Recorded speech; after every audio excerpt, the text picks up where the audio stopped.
Hi అండి. ఇవాళ restaurant style లాగా టమాటా పన్నీర్ కర్రీ అయితే చేసేస్తున్నాను. ఇందులో కాజు అయితే నేను పేస్ట్ అయితే ఆడేసుకున్నానండి. అది వీడియో స్కిప్ అయిపోయింది.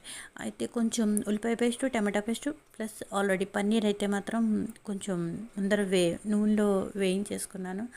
ఈ పేస్ట్లన్నీ వేసేయడం, ఆ తర్వాత కొంచెం కసూరి మెతి వేసేయడం. టేస్ట్ చాలా చాలా బాగుంటుందండి కర్రీ చపాతీ కర్రీకి వాటికేను. అంటే లైట్గా పెరుగు లాస్ట్ ఫినిషింగ్ టచ్ అయితే పెరిగేస్తే చాలా బాగుంటుంది. గ్రేవీ కొంచెం కారం ఉన్నా కూడా కమ్మదనం వచ్చేస్తుంది. నెయ్యి కూడా ఫినిషింగ్ టచ్లో వెయ్యాలండి. ఇవంతా మగ్గిపోయి ఆయిల్ కొంచెం పైకి తేలిన తర్వాత పన్నీర్ అయితే వేసేసుకున్నాను.